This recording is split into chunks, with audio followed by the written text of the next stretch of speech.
Olá pessoal, como eu havia combinado com vocês, eu estou aqui para postar um vídeo, vários vídeos com revisões dos nossos conteúdos. A partir de agora acredito que a gente vai poder estar relembrando um pouquinho antes das nossas avaliações e até mesmo para que vocês e seus amigos possam aprender um pouquinho mais de geografia, fixar o conteúdo.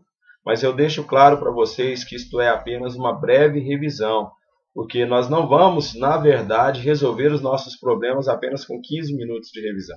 Tá? Lembro a vocês que o importante é pegar o livro didático, ler bastante, prestar atenção nas aulas, acompanhar todo o trabalho que nós fazemos em sala. Tá bom? Beleza? Você sabe o quanto é precioso esse trabalho. Nosso tempo é precioso. Vamos lá? Vamos começar com uma breve revisão com relação à geopolítica, que nós definimos no início do ano. Geopolítica, o que é geopolítica? É a maneira através da qual os estados se organizam no plano geográfico e espacial. Tá bom? Então a gente observa que quando definimos geopolítica, existe aí nesse conceito, tá, por trás dele uma relação de poder. Essa relação de poder é porque nós sabemos que algumas nações, alguns países são dominantes e outros países são dominados. Tá bom? Bem, existe a nova ordem mundial. Eu elaborei um roteiro para a nossa revisão, porque eu preciso fazer essa revisão em no máximo 15 minutos a cada módulo. Tá? Então vamos lá. Eu comecei por geopolítica, mas é interessante a gente falar sobre ordem mundial. A nova ordem mundial ela é chamada de Norte-Sul. Tá? Você se lembra por que ela é Norte-Sul? A velha ordem mundial ela era chamada de ordem Leste-Oeste. Tá? Por que Leste-Oeste? Existiam duas grandes potências que disputavam o poder. Não era isso? Estados Unidos, a potência do Oeste, e a União Soviética, a potência do Leste. Os Estados Unidos representando o capitalismo, enquanto a União Soviética representava o socialismo. Bem, no final dos anos 80, a crise que assolava a União Soviética já há algum tempo, fez com que esta grande potência, aquela grande potência, ela fosse fragmentada, onde surgiram novos países da separação das 15 repúblicas, das 15 ex-repúblicas socialistas soviéticas. No início dos anos 90, a impressão que se tinha é que a velha ordem leste-oeste, que era considerada uma ordem bipolar com dois polos de poder, quando um dos polos desaparece, a impressão que se tinha é que ficaríamos numa ordem unipolar. Mas a verdade é que essa ordem não se tornou uma ordem unipolar. Desde a década de 70, o Deng Xiaoping, lá na China, dizia que precisavam preparar a China para o século XXI. Já percebendo que as disputas do século XXI, elas deveriam ser disputas econômicas. Deixa eu olhar o tempo aqui. Bom, beleza, temos 3 minutos apenas de revisão. Bem, as disputas do século XXI, elas já se despontavam nos anos 70 como disputas que seriam diferentes. Ao invés de disputas bélicas, militares, como as que aconteciam naquela época, imaginavam já que as disputas do novo século seriam disputas econômicas. E dito e feito, foi isso que aconteceu. Né? Então, quando a União Soviética deixa de existir, nós passamos a ter o início de uma ordem mundial onde as disputas deixariam de ser através das guerras, das armas, e nós teríamos disputas econômicas. Os Estados Unidos permanecem como a grande potência do planeta, mas se erguem outros países como rivais, adversários dos Estados Unidos, agora no cenário econômico. Então nós temos os países da Europa Ocidental, né, o próprio Japão, surgindo como potências que iriam rivalizar com os Estados Unidos agora do ponto de vista econômico. Tá. Bom, os países subdesenvolvidos, eles passaram a ser chamados de países do Sul, enquanto os países desenvolvidos passaram a ser chamados de países do Norte. Não é uma divisão geográfica. Você se lembra que eu coloquei uma questão na prova de vocês, e na prova eu pedia que vocês explicassem qual o significado do traçado da linha da divisão Norte-Sul. Bom, ficou claro para a maioria de vocês que o traçado da linha da divisão Norte-Sul ele era um traçado estratégico apenas para separar os países ricos dos países pobres, os países desenvolvidos do norte dos países subdesenvolvidos do sul. Tá? Isso foi muito bem feito. A gente pode observar que, por exemplo, a Austrália e Nova Zelândia, que situam-se lá no sul, bem mais ao sul que o nosso Brasil, são países do norte. E a linha da divisão norte-sul ela vai passando, pega eles e separa eles dos demais países que tem naquela região. Por quê? Porque apenas naquela região a Austrália e Nova Zelândia são desenvolvidos. Portanto, são países do norte. Bem, nós estaremos nesse ano sempre falando dos países do sul, dando uma ênfase muito maior aos países subdesenvolvidos. Tá? Sempre mencionando os países ricos, mas o nosso objetivo é compreender como são os países do sul. Para nós é muito fácil, porque nós vivemos em um país do sul. Claro, um país diferenciado. O Brasil é diferenciado. É uma das maiores economias do mundo, é um país altamente industrializado, mas, infelizmente, nós não somos donos de todas essas indústrias. Elas estão aqui, mas grande parte delas são empresas transnacionais ou multinacionais, que pertencem a países do norte ou países desenvolvidos. Bem, vamos correr um pouquinho para a gente ter tempo, beleza? Então, olha só, vamos diferenciar países do norte e países do sul novamente. Países do norte, países desenvolvidos. Países desenvolvidos. Países do sul, países subdesenvolvidos. Bom, como entre os ricos nem todos os ricos são iguais, também entre os pobres nem todos os pobres são iguais. Posso dizer para vocês que entre os países do sul existem diferenças. Que diferenças são essas?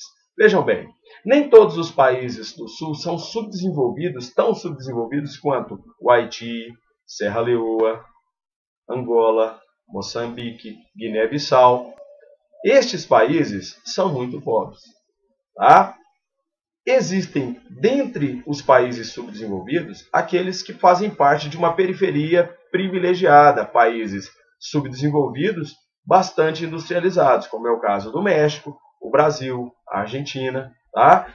São países altamente industrializados, se comparados com os demais países subdesenvolvidos. São países muito ricos. Bom, entre os países subdesenvolvidos, nós vamos estar começando a falar sobre a nossa América Latina. O subdesenvolvimento, como é que ele é caracterizado?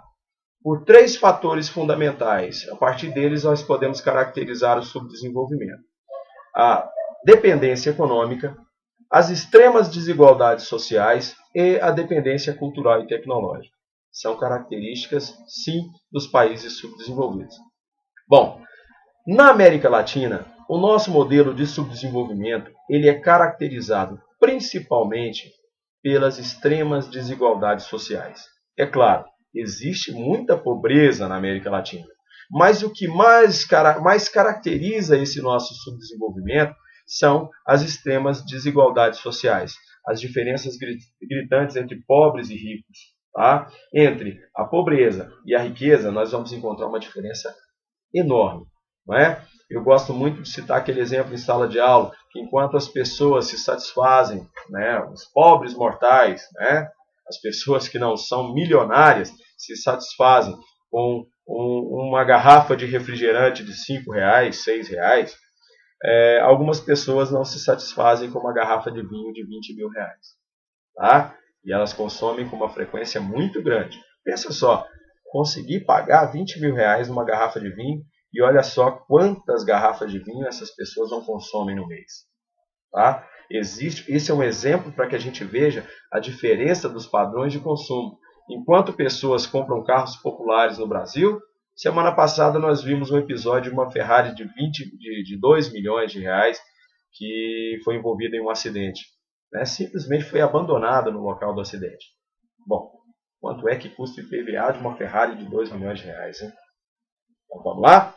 Bom, então, como as desigualdades sociais caracterizam o subdesenvolvimento na América Latina, a gente tem que procurar entender na realidade o que é a chamada distribuição social da renda.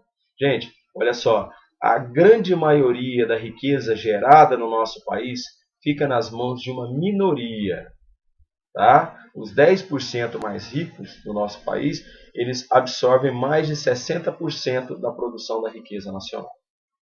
Aí é que está a grande desigualdade social. E o restante da riqueza nacional fica para ser distribuída entre o restante da nossa população, tá?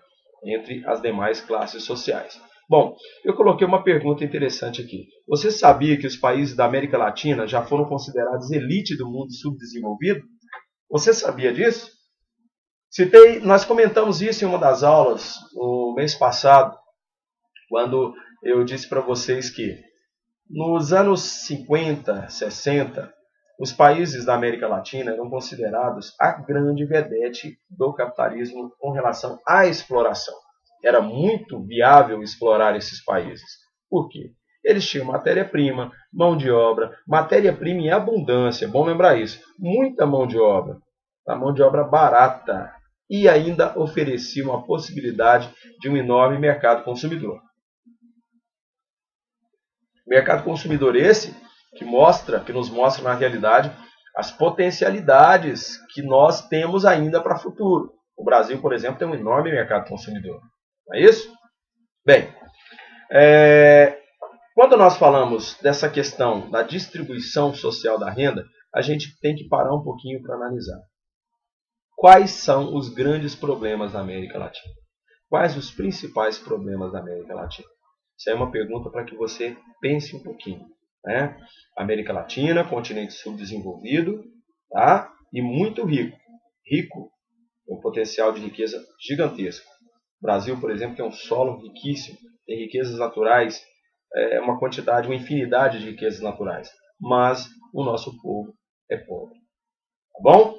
Bem, no segundo momento agora a gente vai falar sobre outro grupo de países subdesenvolvidos, estes que na realidade, vejam só, anteriormente eu estava dizendo que a América Latina, nos anos 60, 70, 50, ela era considerada vedete para ser explorada. Por quê? Olha, uma mão de obra bacana, foi muito utilizada. Mas o Brasil não investiu numa coisa chamada, a América Latina não investiu numa coisa chamada educação. A qualificação da mão de obra ela deixou a desejar. Bem, em contrapartida, o grupo de países que nós vamos estudar agora, que também são subdesenvolvidos, eles estão conseguindo reverter o quadro de subdesenvolvimento, chamados tigres asiáticos. Taiwan, Singapura, Coreia do Sul e Hong Kong. Países que apresentam uma capacidade de produção gigantesca, principalmente produção de tecnologia, novas tecnologias. O que acontece? O que aconteceu com esses países que não eram importantes quando a América Latina era importante? O que aconteceu com eles? Que eles se tornaram tão importantes. Houveram investimentos em educação e a mão de obra se tornou uma mão de obra desejada no mundo todo, porque a partir do momento que havia necessidade de que a mão de obra se tornasse muito qualificada e especializada, a América Latina deixou a desejar, mas os tigres asiáticos tinham essa mão de obra. Mão de obra que hoje é extremamente utilizada. E outra coisa bacana que aconteceu nos países chamados de tigres asiáticos é que eles, além de investirem na educação, eles também têm investido muito num programa de combate à corrupção. Combatendo a corrupção, eles têm conseguido diminuir as desigualdades sociais.